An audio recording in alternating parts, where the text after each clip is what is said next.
সুপ্রিয় দর্শক মণ্ডলী, ফ্রন্টলাইন দেখার আমন্ত্রণ জানাচ্ছি আপনাদের সবাইকে। দর্শকগুলি আমাদের সঙ্গে রয়েছেন টক শো তারকা নয়, দুই জায়ান্ট আর কি, যারা আশরাফ কায়সার নামের আগে কিছু বলার দরকার নাই, যদিও মানে অনেকে বলেন যে সাংবাদিক, তারপরে হইলেন বিশ্লেষক, আর ডাক্তার জাহিদুর রহমান তো এই মুহূর্তে আলোচিত সবচেয়ে বেশি। জাহিদ, আপনাকে স্বাগত জানাচ্ছি। এই মুহূর্তে আমরা যেখানে দাঁড়িয়ে আছি সেটা হচ্ছে বিশ্ব পরিস্থিতি। বিশ্ব কিন্তু জ্বলছে। আমাদের বাড়ির কাছে কিছুদিন আগে জ্বলছিল, এখন ইরান ইসরায়েলের ভয়াবহ যুদ্ধ হচ্ছে। ইউক্রেন এবং রাশিয়ার মধ্যে যুদ্ধ চলছে। এই অবস্থায় সারা পৃথিবীতে এখন কিন্তু একদিকে হইল ক্ষমতার দাপট, আর একদিকে হচ্ছে হিংসার আগুন। এই সব মিলে পরিস্থিতিটা নাজুক হয়েছে। আপনাকে দিয়ে শুরু করতে চাই, আপনি কিভাবে দেখছেন? ভীষণ শঙ্কার সময় যাচ্ছে বিশ্বের জন্য, রাজনৈতিকভাবে এবং অর্থনৈতিকভাবে। আপনি জানেন যে অর্থনীতির আরও দুটি দিক আছে। একটি হচ্ছে অস্ত্রের বাজার কত বাড়তে পারে, আরেকটি হচ্ছে জনমানুষের ঘনিষ্ঠ যে অর্থনীতি, যেখানে ট্রেড অ্যান্ড কমার্স জড়িত, যেখানে আর বিশেষ করে মধ্যপ্রাচ্যে যখন কিছু ঘটে সেটি তেলের বাজারের উপরে একটা মারাত্মক প্রভাব ফেলে। ফলে আমরা খুব আশঙ্কা করছি যে ইরান ইসরায়েল যুদ্ধ যদি আর এক সপ্তাহ দু সপ্তাহ এগোয়, তাতে করে আপনি তেলের বাজারের উপরে কিন্তু আর কোনো নিয়ন্ত্রণ রাখতে পারছেন না। মানে ইতিমধ্যেই লক্ষ্য করা আমাদের দেশেও তার একটা প্রত্যক্ষ প্রভাব পড়া শুরু করবে। আর যেখানে আপনার লজিস্টিক্স আছে, যেখানে আপনার শিপিং আছে, হরমুজ প্রণালী দিয়ে জাহাজ যেতে হবে, সেই জায়গাটিতেও আমরা দেখতে পাবো যে আপনার গ্লোবাল লজিস্টিক সাপ্লাই চেনে কিন্তু একটা মারাত্মক প্রভাব শুরু হবে। একবার হলো ইউক্রেন রাশিয়ার কারণে, এখন হবে ইরান ইসরায়েলের কারণে। যেই আকস্মিকভাবে ইরান অ্যাটাক করলো, আমাদের কাছে অনেক দিন থেকে ইসরায়েল হুমকি দিচ্ছিল। আপনি জানেন যে পারমাণবিক উৎপাদনের চুক্তি নিয়ে ইরানের সাথে মার্কিন যুক্তরাষ্ট্রের একটা বোঝাপড়া হচ্ছিল। কিন্তু এই কৌশল যেভাবে প্রথম ঘন্টায় আপনার সেনাবাহিনী প্রধান কিংবা রিপাবলিকান গার্ড প্রধান, পরমাণু বিশেষজ্ঞ 7 জন, এতে আমি পরিষ্কার দেখতে পেলাম যে ইরান যেহেতু একটা ডিভাইসিভ সোসাইটি, আপনি জানেন সেখানে যারা রুলিং গোষ্ঠী আছে তার বাইরে একটা বড় অংশ আছে যারা মৌলিক অধিকার, মানবাধিকার, গণতান্ত্রিক অধিকার নিয়ে কথা বলেন। এরকম একটা বিভক্ত সমাজে ইসরায়েল পেনিট্রেট করতে পারলো। আমি যতটুকু জানতে পেরেছি যে ব্যাপক সংখ্যক ইন্ডিয়ান এখন ইরানে কাজ করেন, তাদের কিছু কিছু পোর্ট কিন্তু ভারতীয় কোম্পানিরা দেখভাল করেন। এবং মোসাদ কি করে এত ডিপ পেনিট্রেট করলো, এটি কিন্তু ইরানকে নতুন করে ভাবতে হবে। ইরানের ভেতরে এমন করে কৌশল করে বোমা পাতা হয়েছে, ঠিক যখন এয়ার স্ট্রাইক হয়েছে তখন সেই বোমাগুলো বিস্ফোরিত হয়েছে। Very targeted, designated 20 top brain and মানে ব্রেভ হার্টস ফর ইরান, তাদেরকে আপনি প্রথম 1 ঘন্টার মধ্যে শেষ করে দেওয়া হয়েছে। এখন মার্কিন যুক্তরাষ্ট্রের ভূমিকা কিন্তু এই ক্ষেত্রে আরও বেশি ইসরায়েলকে আশকারা দিচ্ছে যুদ্ধ প্রলম্বিত করার ক্ষেত্রে। আমাদের মনে হচ্ছে যে মুসলিম বিশ্বের অবস্থানটি দেখার বিষয় রয়েছে। এখন ইরান যেহেতু একটি বিশেষ ঘরানার দেশ, তার প্রতি অন্যদের এক ধরনের মানে মুসলিম হিসাবে সমর্থন থাকলেও ভূরাজনৈতিক কৌশলের কারণে। এখানে রাশিয়া চীনের ভূমিকা কি? রাশিয়া চীনের ভূমিকা, আপনি জানেন যে ইরান তাদের সাথে একটা সম্পর্কের ভেতরে আছে, কিন্তু তাদের সাম্প্রতিক পরাজয় হয়েছে সিরিয়াতে। এই চীন, রাশিয়া এবং ইরান মিলেই কিন্তু, চীন ততটা না হলেও সিরিয়াতে আসাদ সরকারকে টিকিয়ে রাখার চেষ্টা করেছিল। এখন যারা ক্ষমতা নিয়েছে তারা কিন্তু তার বিরোধী পক্ষ, এবং সেখানে মার্কিন যুক্তরাষ্ট্র অনেকটা পেনিট্রেট করতে পেরেছে। ইসরায়েলকে আমরা প্রথম দেখতে পেলাম সিরিয়াতে ক্ষমতার পালাবদল হওয়ার সাথে সাথেই সে কিন্তু তার অস্ত্রাগারগুলো, বন্দরগুলো ধ্বংস করে দিল, কেননা তারা মনে করতে শুরু করলো যে এরকম একটি জায়গা থেকে থ্রেট যেন ভবিষ্যতে না আসে। এখন ইরানের আরেকটি বড় দুর্বলতা এখন যেটা দেখা যাচ্ছে, তার যে প্রক্সি পাওয়ারগুলো আছে, যেটা আপনার হামাস অথবা হুতি অথবা লেবাননে যে হেজবুল্লাহ, তারা কিন্তু গত 12 মাসের বিভিন্নভাবে পর্যুদস্ত হয়েছে।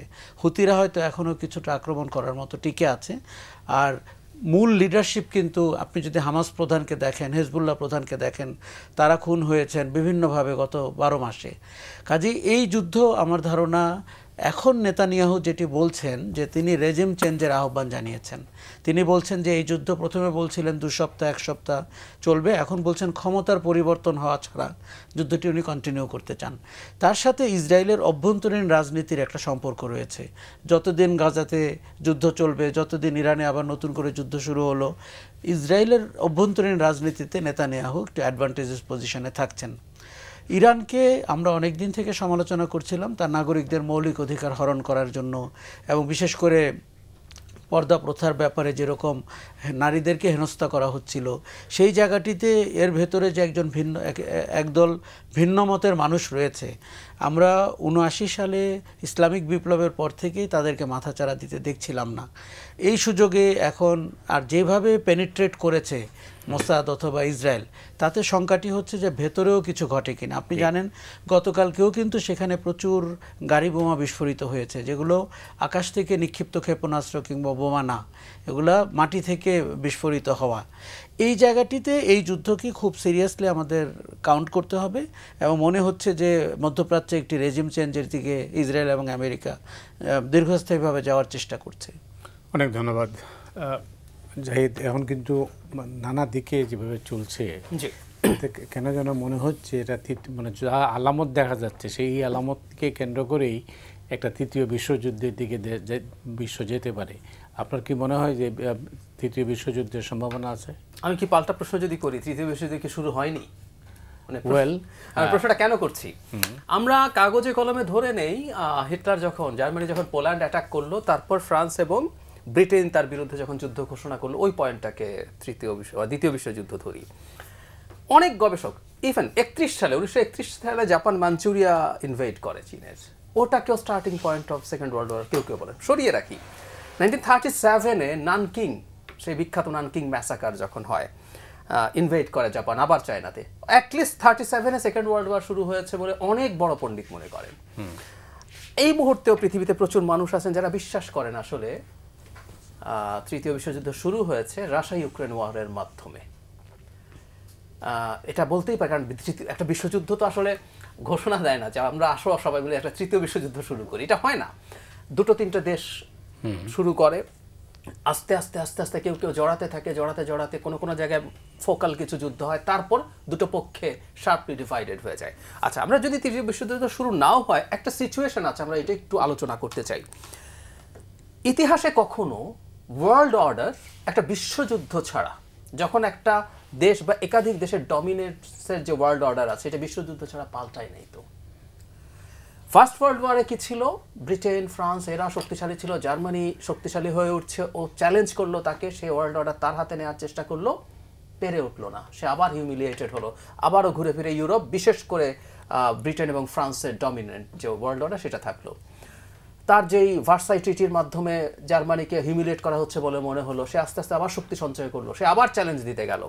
এবার একটা ইন্টারেস্টিং ঘটনা ঘটলো, সে সরাতে চাইলো ফ্রান্স ব্রিটেনকে, কিন্তু দুজনই এমন যুদ্ধ করলো, মাঝখান থেকে একটা তৃতীয় শক্তি আমেরিকা পাওয়ারফুল এবং সোভিয়েত ইউনিয়ন পাওয়ারফুল হয়ে উঠলো।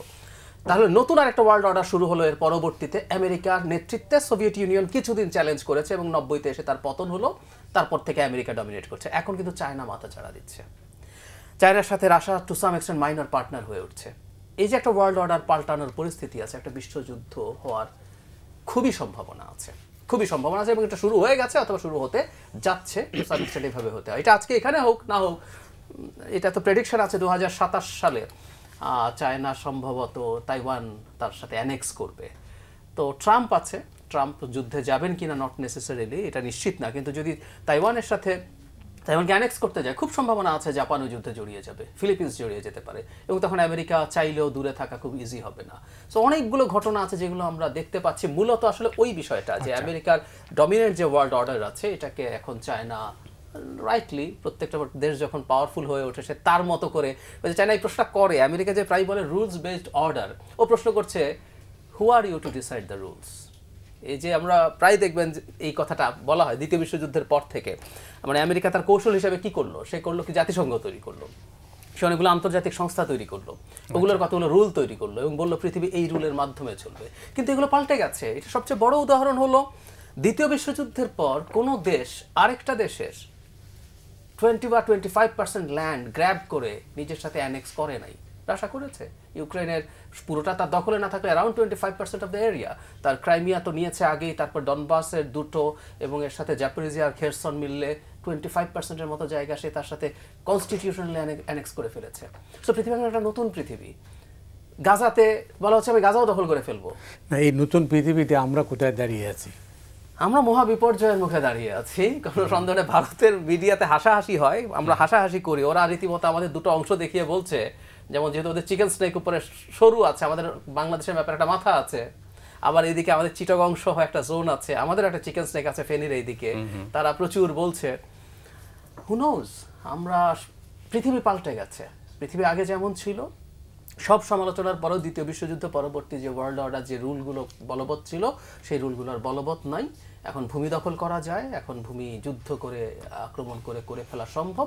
এবং আমাদের জন্য সবচেয়ে ভয়ঙ্কর হচ্ছে, আমাদের পাশের দেশের দায়িত্বে তিনি আছেন সেই ব্যক্তি, তিনি নেতানিয়াহুর সবচেয়ে ঘনিষ্ঠ বন্ধুদের একজন, তিনি এই ধরনের নীতিতে বিশ্বাস করেন, তিনি একজন ফ্যাসিস্ট। ইরানের সাথে তার দুর্দান্ত সম্পর্ক ছিল। আশরাফ ভাই যে বলছেন যে ভারতীয়রা যে বহুজন যুক্ত হয়েছে, এমনি এমনি হয় নাই, কিন্তু তারা সম্পূর্ণ তাদের স্টেটের ডিসিশনে।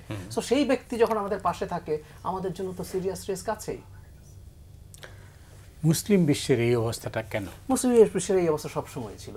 মানে সরি, তারপরে খোলাখুলি কয়েকটা কথা বলে ফেলা ভালো। যেই মুসলিম দেশ মুসলিম বিশ্ব নিয়ে কথা বলে, সেও তার কোনো জিওপলিটিক্যাল ইন্টারেস্ট ছাড়া এটা বলে না। যেমন ধরুন ইরান হামাসের খুব সমব্যথী, প্যালেস্টাইনের খুব সমব্যথী, ইজন্ট ইট? মানে ইরান মুসলিম বিশ্বের, এই যে আমরা প্যালেস্টাইন নিয়ে এত কথা বলি, এত শক্তিশালী দেশ কেউ বলে না, ইরান বলে। ইরান হামাসকে অস্ত্র দিয়েছে, তাকে সক্ষমতা দিয়েছে যাতে সে ইসরায়েলের সাথে ফাইট করতে পারে। কিন্তু এই ইরানের পেট্রোনাইজ বাশার আল আসাদ লক্ষ লক্ষ মুসলিম মেরে ফেলে নাই তার মাটিতে। শুধু তাই না, তার বাবা হাফিজ আল আসাদ, বাশার আল আসাদ সম্পূর্ণ ইরান পেট্রোনাইজড হয়ে একটা সিরিয়াস অথরিটারিয়ান রেজিম তারা ইম্পোজ করে 11 সাল থেকে এই গৃহযুদ্ধে লক্ষ লক্ষ মুসলিম হত্যার সাথে সরাসরি জড়িত তারা। তাহলে কি জিওপলিটিক্যাল ইন্টারেস্ট। রাশিয়া এই করছে, রাশিয়া ওই করছে, চায়না এটা করছে, চায়না ওটা করছে, আমেরিকা এখানে সমালোচনা করছে। আমেরিকা তো রোহিঙ্গাদের পক্ষে দাঁড়িয়ে আছে, মুসলিমদের পক্ষে এখানে। বাট এটা তো আপনি স্বীকার করবেন যে মুসলিম বিশ্ব এখন নেতৃত্বহীন। আমি ব্যক্তিগতভাবে মনে করি ওআইসি বলে যে সংগঠনটা ছিল, আসলে এগুলো কাজ করার কথা না, সত্যিই কাজ করার কথা না। কারণ হচ্ছে প্রত্যেকটা দেশের নিজস্ব হিসাব আছে, প্রত্যেকটা দেশ তার নিজস্ব। এই সংস্থাগুলোর দরকার কি? কোনো প্রয়োজন নাই। এগুলো এক ধরনের টোকেন সংগ্রহ, মাঝে মাঝে বক্তৃতা বিবৃতি দেবে, এর বেশি কিছু না। যেমন আমি একটা উদাহরণ দিই আপনাকে। কাতার, মানে আরব দেশগুলোর মধ্যে আরব লীগ আছে, আরব আছে, সে আরব, কিন্তু কাতার তার নিজের ইন্টারেস্টের জন্য সে সৌদি আরব এর সাথে তার সম্পর্ক ভালো না। তার কিন্তু কমন কতগুলো গ্যাস ফিল্ড আছে সমুদ্রে ইরানের সাথে, সে সুন্দর ইরানের সাথে সম্পর্ক আছে। এইগুলো এইভাবেই কাজ করে, এগুলো আসলে ওভাবে কাজ করবে বলে মনে হয়। এবং আরেকটা কথা একটু বলে ফেলা খুব ভালো, পৃথিবীতে এথিক্স দিয়ে ফরেন পলিসি চলবে এটা হয় না। ওই যে একজন বিখ্যাত পণ্ডিত বিখ্যাত হয়েছে রিসেন্টলি রাশিয়া ইউক্রেন যুদ্ধের পর, জন মিয়ারশাইমার। মানে আপনি ইন্টারন্যাশনাল পলিটিক্সে একটা আইডিয়ালিস্টিক অ্যাপ্রোচ আছে যে এটা হওয়া উচিত, এটা হওয়া উচিত না। আরেকটা হচ্ছে রিয়ালিস্ট অ্যাপ্রোচ, বাস্তবে যেটা ঘটে সেটাই ঘটে। বাস্তবে আসলে স্বার্থই শেষ কথা, এর বাইরে কিচ্ছু নাই, কিছু নাই। অনেক ধন্যবাদ আপনাকে আশরাফ স্যার। আরেকটা জিনিস বলে একটু শেষ করি, পলিটিক্স কিরকম। আমাদের দেশের মানুষরা দেখবেন মুসলিম বলে কাশ্মীরের মুসলিমদের জন্য খুবই দুঃখ পায়, কষ্ট পায়। আমাদের দেশের লোকজন, কারণ ভারতের প্রতি আমাদের অন্য ক্ষোভ আছে, আমরা সেটা উগরে দেই। চায়নার উইঘুরদের উপরে কি কাশ্মীরদের চেয়ে কম অত্যাচার হয়? উইঘুরদের উপরে রীতিমতো জেনোসাইড হচ্ছে, কিন্তু দেখবেন আমাদের দেশে ওটা নিয়ে আবার এত আলাপ নেই। অনেক ধন্যবাদ আশরাফ স্যার। পুরো ব্যাপারটি কিন্তু ইন্টারেস্ট ড্রিভেন। আপনি বাণিজ্যিক ইন্টারেস্ট, ভূ রাজনৈতিক ইন্টারেস্ট এবং রিলিজিয়াস যে বন্ডিংটার কথা আপনি বারবার বলছেন, সেটি দিন দিন খুব মার্জিনালাইজড হয়ে যাচ্ছে। কেননা আমরা মধ্যপ্রাচ্যেই দেখতে পাচ্ছি যে সবগুলো দেশই মুসলিম প্রধান, কিন্তু তাদের পোলারাইজেশন কিন্তু হয়েছে তাদের প্রভাব প্রতিপত্তির উপরে। অথবা কেউ রাশিয়ার সাথে গেছে, কেউ আমেরিকার সাথে গেছে। অথবা গাজা ইস্যুতে আপনি খেয়াল করেছেন ওয়েস্টে এবার যে প্রতিবাদ হয়েছে তার চেয়ে অনেক কম হয়েছে মুসলিম প্রধান দেশগুলোতে। তার মানে হচ্ছে যে একটা মানবিক কনসাস গ্রো করছে হিউম্যানিটেরিয়ান ক্রাইসিসকে অ্যাড্রেস করে, এবং সেটা রিলিজিয়াস সেন্টিমেন্টের বাইরে গিয়ে। যেমন আমি জাহেদের সাথে একদম একমত, সিরিয়াতে আপনার 12 বছর গৃহযুদ্ধে যখন এত জঘন্য সব ঘটনা ঘটছিল, কেমিক্যাল ওয়েপন ইউজ করেছে কিন্তু আসাদ সরকার, সেইটার সঙ্গে কিন্তু হেজবুল্লাহ, সেইটার সঙ্গে ইরান, সেইটার সঙ্গে কিন্তু রাশিয়া। কাজেই তখন আবার আপনি দেখছেন যে মুসলিম বিশ্ব তখন সেই হেজবুল্লাহ, সেই ইরানকে কি করে সমর্থন করবে। সিরিয়ার ঘটনা কিন্তু আমাদেরকে চোখ খুলে দিয়েছে যে ইন্টারেস্ট কত ভয়ঙ্কর হতে পারে, ক্ষমতায় টিকে থাকা কত মারাত্মকভাবে তার নাগরিকদের বিরুদ্ধে যেতে পারে। কাজে এখন আপনি যেটা বলছিলেন যে আমাদের দেশে তার প্রভাব কি, দেখুন আমাদের একটা নতুন বাস্তবতা আছে, এই বাস্তবতার আলাপ না করলে প্রভাবটি আমাদের পরিষ্কার বোঝা যাবে না। আমাদের বাস্তবতা কিন্তু ভারত, এবং আমাদের বাস্তবতায় বাংলাদেশের 1 নম্বর চ্যালেঞ্জ হচ্ছে ভারত, যে শুধুমাত্র আপনার প্রতিবেশী না, যে শুধুমাত্র কূটনীতি সম্পর্কের জড়িত তা না, সে আপনার অভ্যন্তরীণ রাজনীতি নিয়ন্ত্রণ করেন। এই দেশ থেকে যেই ফ্যাসিস্ট শক্তি পালিয়ে গেছে তাদেরকে আশ্রয় দিয়েছেন, এবং সে চাচ্ছে কোনো না কোনোভাবে অস্থিতিশীলতা তৈরি করে আগের শক্তিকে ফিরিয়ে আনতে। 10 মাস হয়ে গেল, কূটনৈতিক সম্পর্ক এখন বলা চলে কার্যত অচল ভারতের সাথে। সেই মিডিয়া কিন্তু রয়েছে যিনি আপনাকে চিকেন নেকের জায়গায় পাল্টা চিকেন নেকের বিচ্ছিন্ন করে মানচিত্র তৈরি করছে। এই প্রথম আমরা ভারতের মিডিয়াকে দেখতে পেলাম যে দ্য হিন্দু অথবা টাইমস অফ ইন্ডিয়ার মতো পত্রিকাও পক্ষপাতমূলক সাংবাদিকতা শুরু করেছেন। এটি আমার ভারতের জন্য খুব চিন্তা হয়, অশনি সংকেত। আমরা মোদির বাইরে গিয়ে ভারতকে দেখতে পাচ্ছি না, মোদি পুরো ভারতকে আচ্ছন্ন করে রেখেছেন।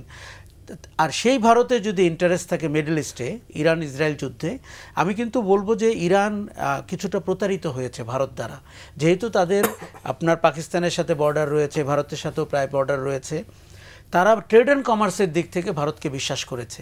কিন্তু আপনি যদি এখন যুদ্ধের অস্ত্রাগার পয়েন্ট অফ ভিউ থেকে দেখেন, ইসরায়েলের পৃথিবীতে ঘনিষ্ঠতম বন্ধুর নাম ভারত এবং নরেন্দ্র মোদী, এবং তাদের এই ক্রাইসিসে গত 4 দিনেও তাদের কথা হয়েছে।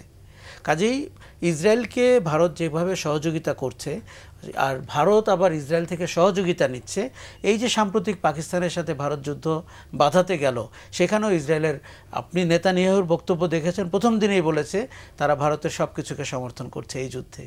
কাজে আমাদের এই যে অতীতের ভূরাজনৈতিক অবস্থান, আমাদের যে মুসলিম প্রধান আইডেন্টিটি, তার সাথে এখন যুক্ত হয়েছে ভারতের সাথে আপনার সম্পর্ক, এবং এই থ্রেট কিন্তু খুব প্রচণ্ড। কিন্তু এই মুহূর্তে আমাদের করণীয় কি? এই মুহূর্তে দেখুন, আমরা একটি বাস্তবতার শিকার হচ্ছি। প্রথম বলি অর্থনীতির বাস্তবতা।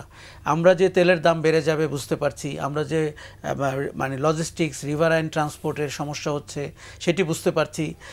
এই যুদ্ধের ব্যাপকতা এবং ক্ষয়ক্ষতি কিন্তু অনেক। কাজে আমাদের প্রথম বাস্তবতা হচ্ছে যে আমরা আবারও বলি যে আমদানি নির্ভরতা কমিয়ে কি করে দেশীয় উৎপাদনের দিকে নজর দিতে পারি। আপনাকে এখন রাশিয়া ইউক্রেন, গাজাতে যুদ্ধ, এইদিকে তাইওয়ানের সাথে চায়নার শুরু হতে পারে, এইদিকে শুরু হলো ইরান ইসরায়েল। কাজে আপনার সক্ষমতা বাড়াতে হবে দেশের ভেতরে। দ্বিতীয় হচ্ছে যে আপনার বাংলাদেশের ইন্টারেস্টকে দেখুন, এখন বাংলাদেশ পক্ষীয় রাজনীতি দেশের ভেতরে যেরকম দরকার, সেরকম বিদেশেও আমাদেরকে এই একই ভাষায় কথা বলা দরকার। এখন ডাক্তার জাহেদ আপনার কাছে আসি, তবে ভিন্ন পরিস্থিতি, মানে ভিন্ন বিষয়। আমি এই ইস্যুতে একটা কথা বলতে চাই। আশরাফ ভাইকে প্রশ্ন করেছেন, আমি এই প্রশ্নের জবাব দিয়ে একটা কথা একটু, আমাদের কি করা দরকার। আশরাফ ভাই বলছেন এটা এই যুদ্ধের ইমিডিয়েট ইকোনমিক ইম্প্যাক্ট যা পড়বে তার আলোকে। আমি না এই ভলাটাইল পরিস্থিতি যেটা দাঁড়াচ্ছে আমাদের, সেই পরিস্থিতিতে আমাদের সামরিক শক্তি বৃদ্ধি করা দরকার। আমার এটা বলা খুব জরুরি। আমরা ভারতকে সরিয়ে রাখি, ধরুন মিয়ানমারের সাথেও তো আমাদের একটা যুদ্ধাবস্থা হতে পারে। ধরেন আমাদের এয়ারফোর্সের ব্যাকবোন হচ্ছে যে ফাইটার F-7, এটা হচ্ছে রাশিয়ার MiG-21 এর একটা চাইনিজ ভার্সন। তো রাশিয়ার MiG-21 এখনও ইন্ডিয়া ইউজ করে, এবং ওইটার একটা নাম আছে ফ্লাইং কফিন। ওটা এমনি বাস্ট করে যায়, ক্র্যাশ করে যায়। সবচেয়ে বেশি ক্র্যাশ করেছে, সবচেয়ে বেশি পাইলট মারা গেছে। এটাই আমাদের। আর আমাদের কয়েকটা 8টা না কয়টা যেন ওই যে MiG-29 কেনা হয়েছিল, ওগুলো আদৌ আপগ্রেডেড না, ওগুলোর অস্ত্র নাই, কিছু নাই। আমাদের মিলিটারি বা আমাদের এয়ার ডিফেন্স যদি কখনো হয়, আমাদের খুব সিগনিফিক্যান্ট এয়ার ডিফেন্সও নাই। আমরা একেবারে অপ্রস্তুত অবস্থায় আছি সামরিকভাবে। আমাদের নেভি মোটামুটি হয়তো চলনসই আছে, কিন্তু আমাদের সেনাবাহিনী এবং বিমান বাহিনীর ম্যাসিভ আপগ্রেডেশন লাগবে, ওভারহোলিং লাগবে। শেখ হাসিনার সময় একটা আলাপ আছে, দুটো জিনিস। একটা হচ্ছে শেখ হাসিনা সেনাবাহিনীকে দুর্বল করে রাখতে চেয়েছেন। কারণ হলো সেনাবাহিনী তো তার ক্ষমতাচ্যুত করে ফেলে কিনা এই ভয় ছিল, সো প্রফেশনালিজম নষ্ট করেছে পরিকল্পনা করে তার ক্ষমতা নিশ্চিত করার জন্য।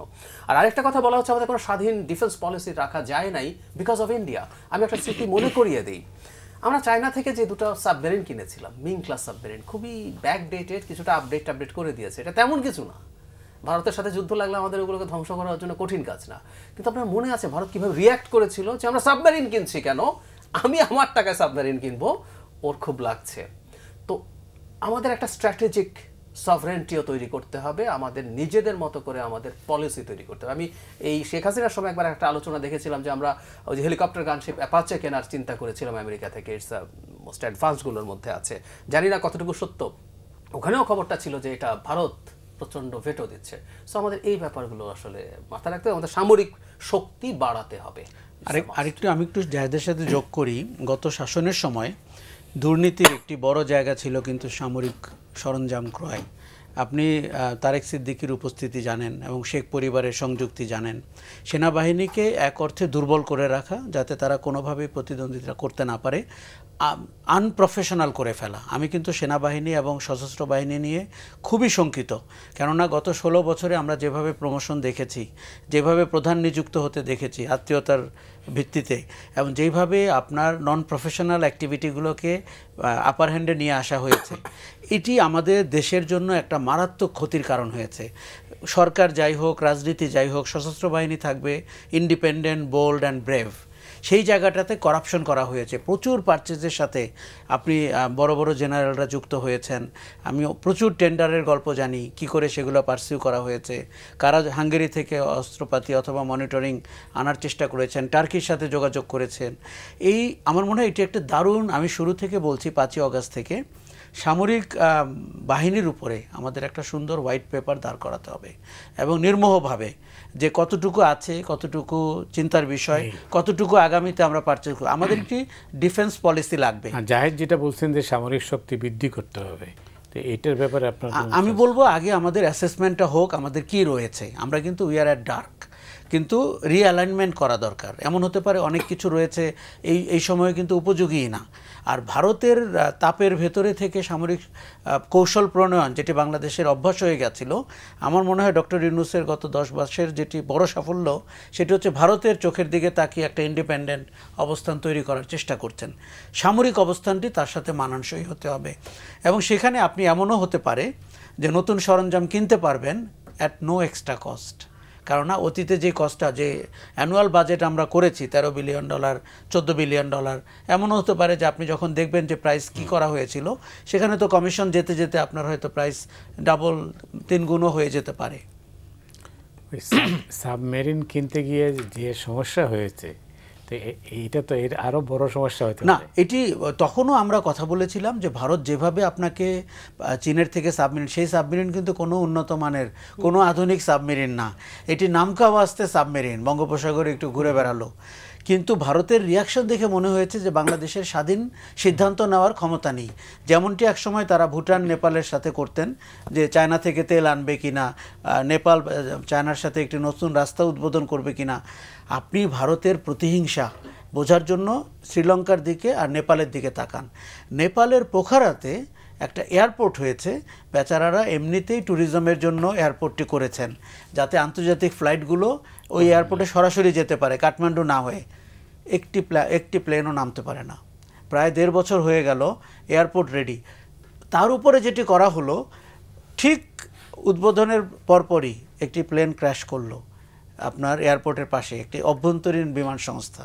ফলে এরপরে আর ওই গল্প শেষ, যে এই বিমান বন্দরটি আছে কি না, এবং ভারতের কোনো এয়ারলাইন্স সেখানে যাবে না, অন্য কোনো আন্তর্জাতিক বিমান সেখানে যায় না, কারণ আপনি চায়না থেকে টাকা নিয়েছেন। শ্রীলঙ্কাতেও ওই যে বন্দরের কথা আমরা হাম্বানটোটার কথা বলি, একই গল্প। বাংলাদেশের সৌভাগ্য যে আমরা হয়তো ওই খপ্পর থেকে আপাতত মুক্ত হতে পেরেছি, কিন্তু আমাদের একটি দারুণ পলিসি অ্যাডভোকেসির প্ল্যাটফর্ম লাগবে গ্লোবালি। আমি জাহেদের সাথে একমত যে আমরা বিশ্বের কাছে নিজেদেরকে অর্থনৈতিক মন্দার দিকে পরে তাকিয়ে বা সেটিকে মোকাবেলা করে আপনি অবস্থানটি তুলে ধরতে পারছেন কিনা। ভারত কিন্তু আপনার ওয়ার্ড ক্রাফটিংয়ে ভালো, কন্টেন্ট ক্রাফটিংয়ে ভালো, সেই জায়গাটিতে বাংলাদেশের একটি রিসোর্সফুল প্ল্যাটফর্ম লাগবে আমাদের অবস্থানটা গ্লোবাল প্ল্যাটফর্মের কাছে তুলে ধরতে। সেটি প্রতিরক্ষার দিক থেকে হোক, সেটি নাগরিক অধিকারের দিক থেকে হোক, সেটি যদি আপনার ইভেন দুদেশের বাণিজ্য সম্পর্ক নিয়ে বা বর্ডার ক্রসিং নিয়ে করতে হয় সেটি করতে হবে। আপনি খেয়াল করে দেখেন যে পৃথিবীর খুব কম বর্ডারে কিন্তু মানুষ খুন করা হয়, বাংলাদেশের বর্ডারে কিন্তু করা হয়, এমনকি এখনও হচ্ছে। এই জায়গাটিতে বাংলাদেশকে দারুণভাবে দাঁড়াতে হবে এবং আমার ধারণা ডক্টর ইউনূসের প্রভাবের কারণে তার যে অ্যাকসেপ্টেবিলিটি আছে পৃথিবীতে, এই জিনিস তিনি গত 10 মাসে অনেকটা এস্টাবলিশ করেছেন। পরের রাজনৈতিক নেতৃত্বকে সেটি এগিয়ে নিতে হবে। আশরাফ ভাই স্যার, আপনাকে অনেক ধন্যবাদ। এবার আমরা একটা প্রসঙ্গ পাল্টাই। জি, রাজনীতি। জি, রাজনীতি তো অনেক চমকপ্রদ ঘটনা ঘটে গেল, অনেকটা অবিশ্বাস্য বটে, তবে কিছুটা নাটকীয়তা আছে। তো একটি বৈঠক, 75 মিনিটের একটা বৈঠক বাংলাদেশের এই যে মানে রাজনীতির যে একটা ডামাডোল ছিল সেটা হঠাৎ করেই থামিয়ে দিয়েছে। নানা ইকুয়েশন চলছে, সমীকরণ চলছে, মানে নানাভাবে কাগজগুলোর শিরোনামও দেখছি পাল্টে যাচ্ছে। তো এই পরিস্থিতিটাকে আপনি যেহেতু এই সাবজেক্ট নিয়েই কাজ করেন, তো আপনার কি মনে হয়? মানে ওনারা বসতে পারলে এবং একান্তে বসতে পারলে, একান্তে বসাটা জরুরি ছিল, কারণ এই দুজনের সাথেই দুই দিকেই কিছু মানুষজন হয়তো থাকে যারা চাইবেন না সবকিছু হোক।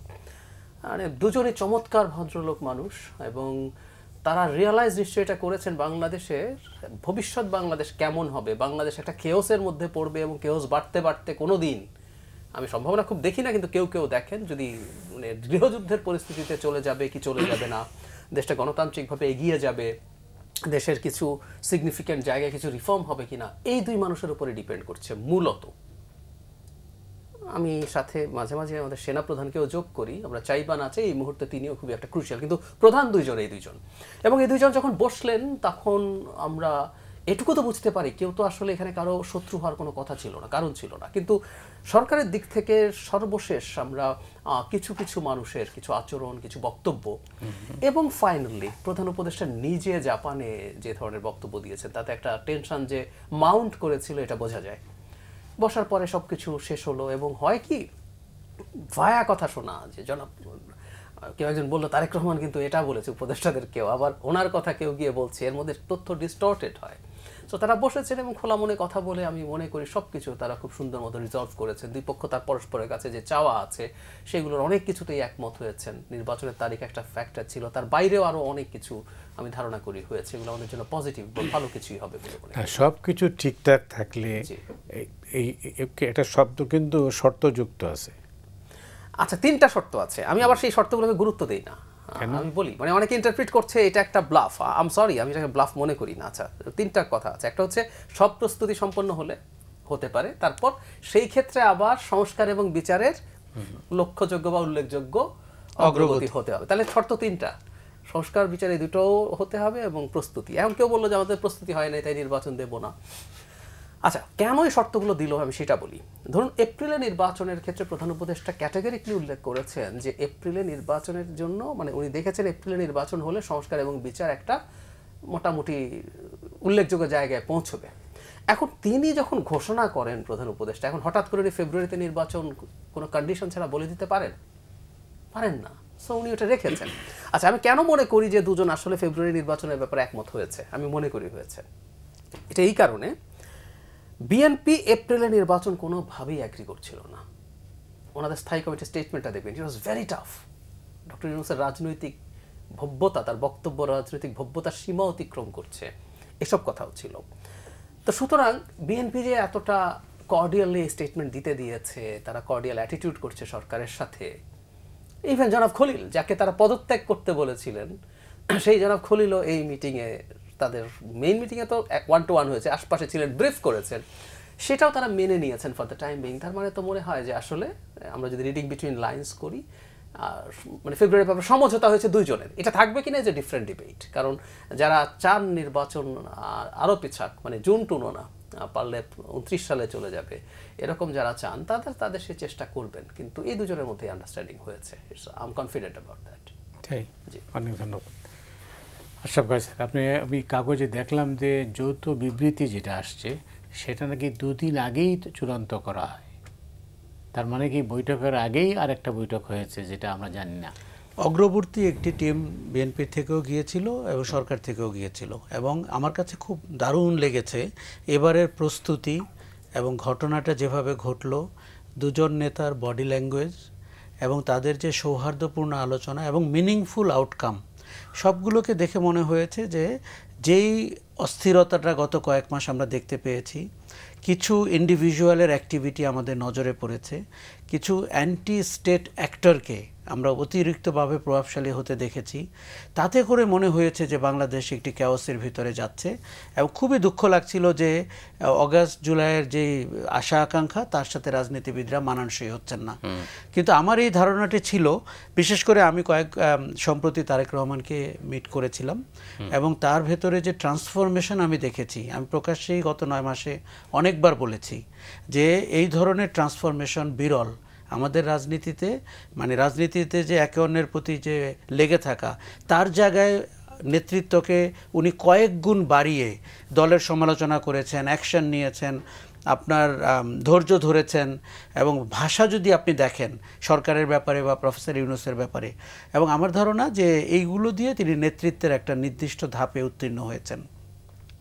এমনকি বিএনপিকে যেই ব্যাকরণে ফিরিয়ে আনা দরকার, যে জুলাই অগাস্টের পরে যেই রাজনৈতিক সংস্কৃতি আমরা দেখতে চাই, সেইখানেও তিনি কিন্তু পুরোধা।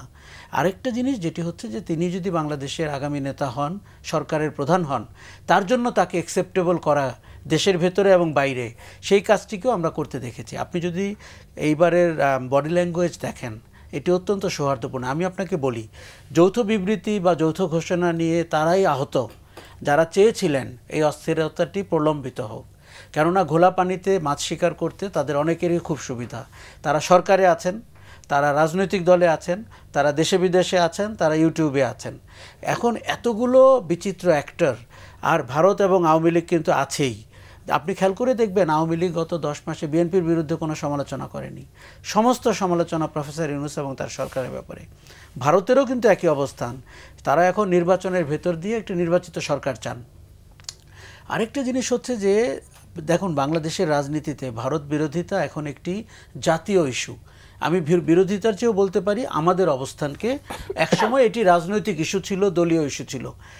তারেক রহমানকে গ্রহণ করবে কি করবে না ভারতের, সেই চয়েস ভারতের হাতে এখন আর নাই।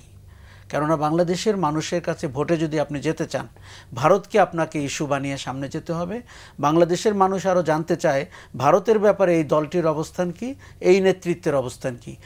আপনি যদি পুরনো পথে হাঁটেন, ভারতকে সন্তুষ্ট করে ক্ষমতায় যাবে বলে কোনো নেতা ভেবে থাকেন, যেমন আমি শুনছি অনেকে এখনও ভাবেন, সেটি কিন্তু পরিত্যাজ্য হবে, সেটি কিন্তু ভোটের বাক্সে জমবে না। কাজেই আমি ওই বৈঠকের একদিন আগে বলেছিলাম যে বৈঠকটি আমার ধারণা একটা খুবই তাৎপর্যপূর্ণ জায়গায় যাবে। আচ্ছা আশরাফ, মানে আমরা অ্যাক্টর জানি, চিনি, শুনি, কিন্তু অ্যান্টি স্টেট অ্যাক্টর বলতে আপনি কাদের বোঝাচ্ছেন?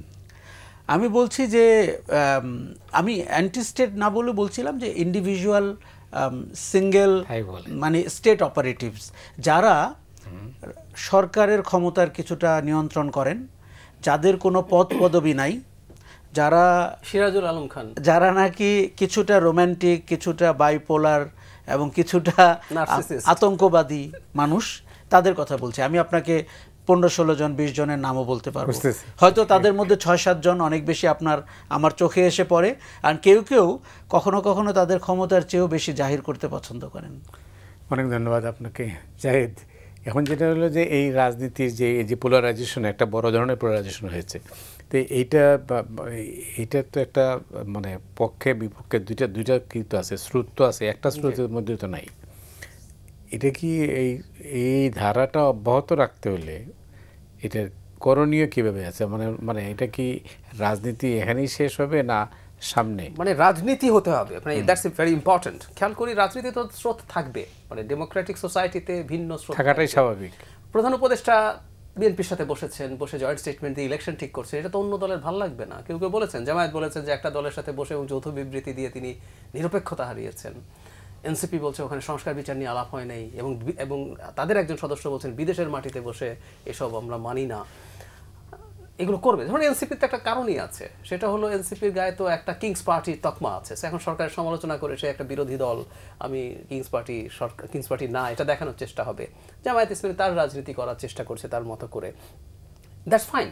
কিন্তু আমি যেটা আশঙ্কা করি সেটা ভিন্ন জিনিস। সেটা হলো আমি এনসিপির যখন প্রতিষ্ঠা হয়, তাদের যে প্রথম প্রোগ্রামটা হলো, তারা উদ্বোধন করলেন, দল ঘোষণা করলেন, তার 2-4 দিনের মধ্যে আমি একটা কলাম লিখেছিলাম একটা নিউজ পেপারে।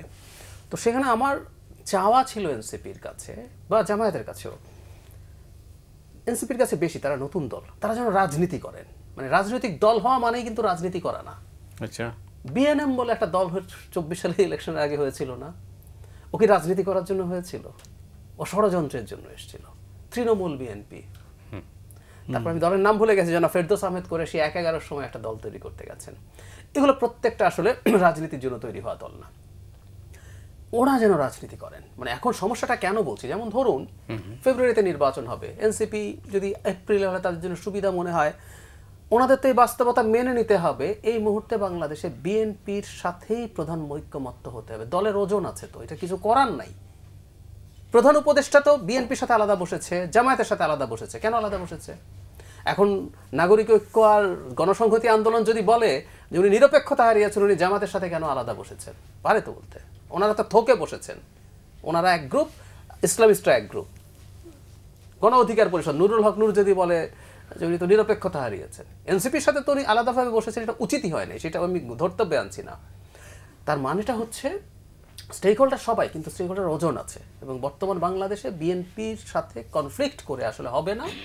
সো ফেব্রুয়ারিতে নির্বাচন, তাদের 2 মাস, জামাত তো বরং আরও প্রস্তুত আছে, তারা বলছে তাদের ক্যান্ডিডেটও নাকি তারা ফাইনাল করে ফেলেছে। সো নির্বাচনটা হোক, কিন্তু এখানে একটা আশঙ্কার জায়গা আছে। খেয়াল করবেন গত কয়েক মাস থেকে, এমনকি সর্বশেষ তারা নির্বাচন কমিশনের সামনে বিক্ষোভও দেখাতে গেছে, যদিও খুব বেশি লোকজন হয় নাই। তারা এই নির্বাচন কমিশন মানেন না, এর অধীনে নির্বাচন হবে না, এরা নাকি বিএনপি পন্থী। তার মানে এইভাবে খেয়াল করুন, যদি ফেব্রুয়ারিতে নির্বাচন হয়, ডিসেম্বরের শেষের দিকে যদি তফসিল ঘোষণা করে নির্বাচন কমিশন, ওনারা যদি রাস্তায় নেমে যান এবং চাপ দেওয়া শুরু করেন, আওয়ামী লীগ নিষিদ্ধকরণের সময় যেমন করেছেন, এগুলো কিন্তু ষড়যন্ত্র। এগুলো ষড়যন্ত্র কেন আমি বলছি একটু খেয়াল করি। আশরাফ ভাই, আমরা কত ফাইট করলাম, আপনি কত করলেন, লিখলেন। শেখ হাসিনা বলতো নির্বাচন কমিশন নির্বাচন করে, আমরা কোনো ব্যাপার না, বলতো না আমরা একটা ভালো নির্বাচন কমিশন করি। আমরা কি বলতাম, নির্বাচন ভালো কি খারাপ হবে ডিপেন্ডস অন দ্য গভর্নমেন্ট, এই তো। সো আমরা একটা তত্ত্বাবধায়ক সরকার চাই। এই নির্বাচন কমিশন কোনো নির্বাচন করেছে? এই নির্বাচন কমিশন বিএনপির লোক, বিএনপির কিভাবে ওনারা ব্র্যান্ডিং করেন। আর যদি হয়ে থাকে, তাত্ত্বিকভাবে বলছি, আগামী নির্বাচন যদি ফেয়ার না হয়, দোষ কার? ডক্টর ইউনূস সরকারের। একটা সরকারই আসলে নির্বাচন ম্যানিপুলেট করে বা ভালো মতো হতে দেয় না। তো তাহলে খেয়াল করুন, তাদের যৌক্তিক জায়গায় কিন্তু মেজর প্রবলেম আছে। ইভেন তারা স্থানীয় সরকার নির্বাচন কমিশনের ওখানে গিয়ে চায়। স্থানীয় সরকার নির্বাচন কবে হবে, কখন হবে, এই সিদ্ধান্ত হচ্ছে সরকারের। ইভেন একটা ডেমোক্রেটিক সরকারের সময় এটা সরকারের সিদ্ধান্ত। আচ্ছা জাহিদ, আপনি কি নিশ্চিত যে ফেব্রুয়ারি মাসে নির্বাচন হতে পারে? আমি প্রায় নিশ্চিত, কিন্তু আমি একই সাথে যোগ করব সংকট তৈরির চেষ্টা আছে। কিন্তু সেই সংকট তৈরির চেষ্টা সফল হবে না মূলত 2টো কারণে। খোলাখুলি যদি বলি, সরকারের বাইরে যে 2টো শক্তি সরকারকে ক্ষমতাচ্যুত করে ফেলা সম্ভব প্রেশার দিয়ে, অথবা ক্ষমতায় রাখার ক্ষেত্রে তাদের ঐক্যমত্য লাগবে, সেটা হচ্ছে বিএনপি এবং একটা সেনাবাহিনী। আবারও বলছি, সেনাবাহিনী সরকারের অংশ, কিন্তু তার একটা ডিফারেন্ট এক ধরনের এন্টিটি এখন আছে। এই 2টো শক্তি আসলে নির্বাচন আর বেশি ডিলেড হবে এটা তারা গ্রহণ করবে না। এখন বাকিরা কিছু চেষ্টা করতে পারেন, কিন্তু সেগুলো আখেরে কিছু গোলযোগ তৈরি হবে হয়তো, কিন্তু আখেরে খুব বেশি কার্যকর হবে বলে আমি মনে করি না। অনেক ধন্যবাদ আশরাফ ভাই। স্যার, নির্বাচন প্রসঙ্গে আপনার কি মানে? দেখুন, আমরা যে প্রতিক্রিয়াগুলো দেখেছি সেটি হয়তো তাদের দলীয় প্রতিক্রিয়া হিসাবে ঠিকই আছে, এনসিপি এবং জামাত। আর কিন্তু দেশের যে মানুষের আশা আকাঙ্ক্ষা এবং যে পরিস্থিতি, তাতে লন্ডন বৈঠকের পরে এই নিয়ে খুব বেশি ষড়যন্ত্র করার সুযোগ কম, যদি না ব্যাপক কোনো অনিশ্চয়তা আমাদের সামনে চলে আসে। আমার মনে হচ্ছে যে এখন অনেকখানি স্ট্রিমলাইন্ড। আগে যেভাবে এলোমেলো হয়ে গেছিল, সেই জায়গাটা থেকে মানুষ বুঝে ফেলেছে ফেব্রুয়ারিতে নির্বাচন হবে, এবং আমার ধারণা এই জায়গা থেকে সরা কঠিন হবে।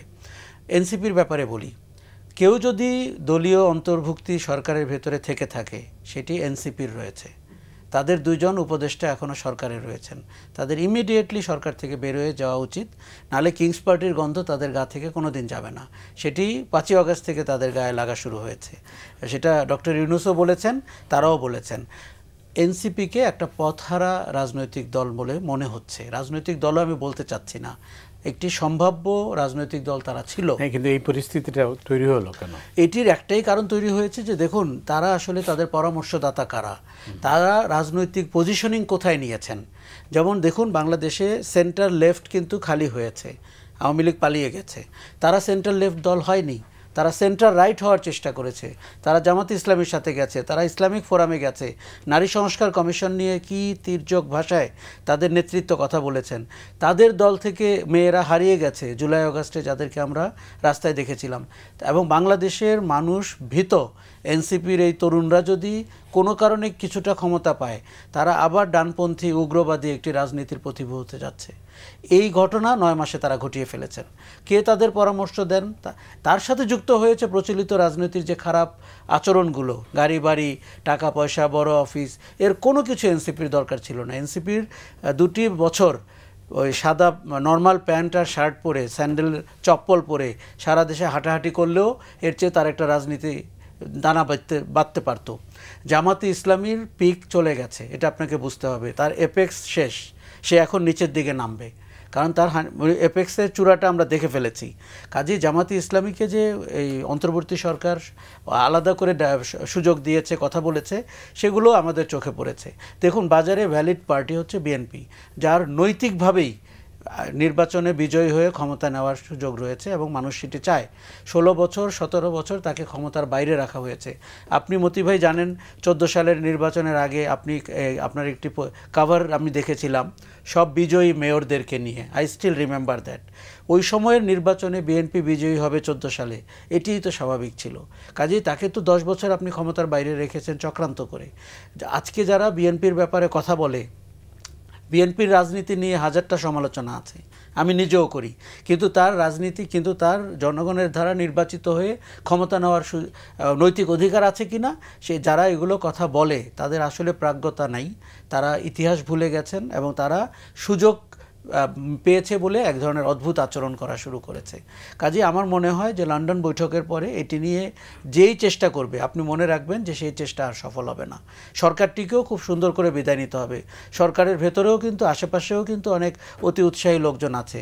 আপনি জানেন যে ক্ষমতা পেলে সেটি ছাড়তে খুব কঠিন, কষ্ট লাগে, কিন্তু আমরা একটি নির্বাচিত সরকার চাই। তবে যেটি জরুরি সেটি হচ্ছে বিচারের ব্যাপারে বিএনপির কমিটমেন্ট, সংস্কারের ব্যাপারে বিএনপির কমিটমেন্ট, এবং এটি কন্টিনিউয়াসলি তারা রান করবে কিনা, এবং তাদের শাসনে যদি তারা ক্ষমতায় আসে, বিজয়ী হয়, আমরা অতীতের বিএনপি দেখতে পাবো নাকি বিএনপির নতুন কিছু বৈশিষ্ট্য দেখতে পাবো। এই চ্যালেঞ্জ কিন্তু বিএনপির নেতৃত্বের ঘাড়ে রয়েছে। কেননা জুলাই আগস্টে আমরা রাজনীতিরও সংস্কার চেয়েছি, শুধু হাসিনার বিদায় চেয়েছি তা কিন্তু না। ফলে আমার কিন্তু মনে হচ্ছে যে আমি 10 মাসে বিএনপিকে যেভাবে, দেখুন মাঠ পর্যায়ে অনেক অদ্ভুত ঘটনা ঘটছে, এরা ঠিক বিএনপি কিনা আমি শিওর না, এরা রাজনীতিবিদ কিনা তাও আমি শিওর না। কেননা আমি প্রায় বলে থাকি 99% লোক যারা রাজনীতির পরিচয়ে পরিচিত তারা রাজনীতির লোক না, তারা সুযোগ সন্ধানী। আজকে বিএনপি, কালকে আওয়ামী লীগ, পরশু এনসিপি, তারপরের দিন জামাতও হতে পারে। সব দলের দায়িত্ব রয়েছে সেদেরকে বিযুক্ত করে ফেলা, এবং বিএনপির দায়িত্ব, আমার ধারণা তারেক রহমান দেশে ফিরছেন এবং কয়েক মাসের মধ্যেই সবচেয়ে বড় সংস্কারটি ঘটবে বিএনপির ভেতরে। তখন আমি আশাবাদী যে নিশ্চয়ই এমন কিছু ঘটবে যেটি মানুষকে আরও উজ্জীবিত করবে। আমরা একটা নতুন ব্র্যান্ডের বিএনপির রাজনীতির অপেক্ষায়। অনেক ধন্যবাদ আপনাকে। জায়েদ, যেটা নিয়ে বিতর্ক হচ্ছে, অনেকে যেটা বলছেন যে জুলাই সনদ যেটা হতে যাচ্ছে সেখানে নাকি অনেক কিছুই থাকবে যেটা নিয়ে বর্তমান যে প্রচলিত রাজনীতি এটার সাথে ক্ল্যাশ করবে।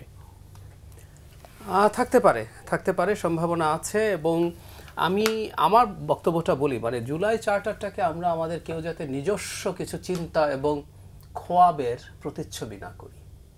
দুটো ব্যাপার, আমরা কতটুকু চাইব, কখন চাইব। মানে আমি এই 5 আগস্টের পর অনেকগুলো আলোচনা সভা হতো কনস্টিটিউশন বা এসব নিয়ে, আমি গেছি ডেমোক্রেসি নিয়ে। খেয়াল করি আমরা এমন একটা বাংলাদেশে দাঁড়িয়ে সংস্কারের আলাপ করছি এবং এত মেজর কতগুলো সংস্কারের কথা বলছি যে বাংলাদেশে একটা ভোট দেয়া যায় নাই ফর 2 decades around, তাই না? 8 সালে হলো, সো আমরা প্রায় 2 দশক, 3টা নির্বাচন গেল, আমরা ভোটই দিতে পারি নাই। বাকি সব কিছু সরিয়ে রাখি, মানে ভোট দেওয়া মানেই গণতন্ত্র না, কিন্তু একেবারে ফান্ডামেন্টাল যে জায়গাটা সেটাই হয় নাই। আচ্ছা, এরপর যেটা হয়েছে শেখ হাসিনার পতন হলো, এবং আমি ধারণা করি বা আমি বিশ্বাস করি, আশরাফ ভাই আমার সাথে দ্বিমত করতে পারেন হয়তো, মানে আমি ঠিক নিশ্চিত নই শেখ হাসিনা পতনের জন্য আমাদের আসলে চাওয়াটা কি ছিল। আমার মনে যেটা কাজ করে সেটা হচ্ছে, জহির রায়হানের একটা গল্প আছে সময়ের প্রয়োজনে, মুক্তিযুদ্ধ নিয়ে। মানে মুক্তিযুদ্ধের একটা ক্যাম্পে একজন সেক্টর কমান্ডার আসে এবং জিজ্ঞেস করে তোমরা কেন মুক্তিযুদ্ধ করেছো। তো সবাই খুব সুন্দর সুন্দর জবাব দেয়, আমরা দেশকে মুক্ত করার জন্য করছি, আমরা স্বাধীন হওয়ার জন্য করছি। তো পরে যখন কমান্ডার চলে যায় নিজেদের মধ্যে তারা আলোচনা করার সময় অবাক হয়, না আমরা তো সত্য কথা বলি নাই, এগুলো তো উপরের কথা। এক একজনের এক এক কারণ। একজনের এলাকাতে তার মা বোনদেরকে টর্চার করতে দেখে, মানে ওই স্বাধীনতার কথা সে বোঝে না, সে দেখেছে টর্চার করে, সে যুদ্ধে চলে গেছে। এলাকায় মাস্তানরা আছে, মাস্তানদেরকে সে শায়েস্তা করতে চায়, এরকম গল্প আছে। আমি মেলালাম এবার যাত্রাবাড়ি, কিন্তু বলা হয় স্টালিনগ্রাদ, যাত্রাবাড়িতে মূল ফোর্স কারা ছিল? মূল ফোর্সের মধ্যে ছিল পরিবহন শ্রমিকরা, সকল লেগুনা চালায়, ওটার হেল্পার, ওদের উপরে মারাত্মক আওয়ামী লীগের টর্চার ছিল। আমি একটা ইন্টারভিউ দেখলাম, তারা কথা বলছে যে তারা ওই ক্ষোভ উগরে দিতে এসছে। সো নানা কারণে মানুষ আসলে এখানে যুক্ত হয়েছে। বিএনপির বিরাট অংশগ্রহণ ছিল, তারা একটা নির্বাচনই চেয়েছিল, সাধারণ মানুষ, সাধারণ বিএনপি অ্যাক্টিভিস্টদের কথা বলছি। তো এখন যেটা হলো আমাদের অনেকের, এবং আমি এটা নৈতিকভাবে মেনে নেই যে অনেকগুলো রিফর্ম আছে যেগুলো আসলে দিনের শেষে মানুষের ভালোই করবে, কিন্তু আমাদের সমাজে এটার এক্সপেকটেশন আছে কিনা, আমাদের রাজনৈতিক দলগুলো প্রস্তুত কিনা। এবং মানতে হবে একটা জিনিস, যে দলটা কয়েক মাস আগে হয়েছে আর যে দলটা 50 বছর থেকে অপারেট করে, যে দলটা প্রিভিয়াস বাংলাদেশের মধ্য দিয়ে এসে এখানকার অনেক নেতা সিনিয়র সিটিজেন হয়ে গেছেন, সেই দলটা সব সংস্কার খুব সহজে অ্যাকসেপ্ট করে ফেলবে। আবার যে দলটা ক্ষমতায় যাবে না তার জন্য অনেক সুন্দর রোজি কথা বলা, আর যে দলটা ক্ষমতায় যাবে তার জন্য একই না, তাকে কিন্তু অ্যাক্ট করতে হবে। যে দলটা ক্ষমতায় যাবে না দেখবেন সেই দলটা ভারতের সাথে কালকে যুদ্ধ লাগিয়ে দাও। এটা ডক্টর ইউনূস আমরা প্রশংসা করলাম, কিন্তু এই ডক্টর ইউনূসই কি মোদির সাথে দেখা করতে নিজে চেয়েছেন না? আমি দেখলাম ফেসবুকে ওনার বিরুদ্ধে এবার যুদ্ধ, না উনি তো শেষ হয়ে গেলেন, উনি তো আমাদের মান-ইজ্জত নষ্ট, উনি কেন মোদির সাথে দেখা করতে চাইবেন? আপনি যখন ক্ষমতায় যাবেন আপনাকে একটা স্টেট টু স্টেট আসলে উত্তেজনা ও ডিএসকে, আমি আমার সম্মান রাখবো, আমরা হাসিনা হব না, কিন্তু তার সাথে আমার একটা ওয়ার্কিং রিলেশনশিপ তৈরি করতে হবে। তো যেটা বলছিলাম, এখন আমাদের শেষ পর্যন্ত সনদ যেটা হবে, সনদ নিয়ে আসলেই মেজর প্রবলেম হতে পারে, কারণ এর মধ্যে ভিজিবল ইনভিজিবল বহু মানুষ আছে, তারা তাদের কিছু এজেন্ডা আছে, এগুলো ঢোকাতে চাইবেন, যেটা কনফ্লিক্ট তৈরি করতে পারে। এবং লাস্ট কথাটা হচ্ছে এক্সপেকটেশন কমিয়ে আমরা বসি, এটা জরুরি, এক্সপেকটেশন কমিয়ে বসি, কাজ শুরু করি। জাহেদ, আপনাকে অনেক অনেক ধন্যবাদ। ধন্যবাদ আশরাফ স্যার আপনাকেও। দর্শক মণ্ডলী, আজ এখানেই শেষ করছি, আগামীকাল আবার দেখা হবে।